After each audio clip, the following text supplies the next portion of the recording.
do you actually make a Weetabix biscuit?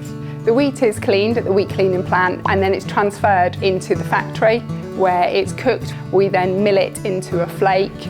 Once it's flaked, we mould it into the biscuit shape that you're used to seeing. We then bake it, we cool it, we package it, and then we put it into the cartons that you see on the supermarket shelves.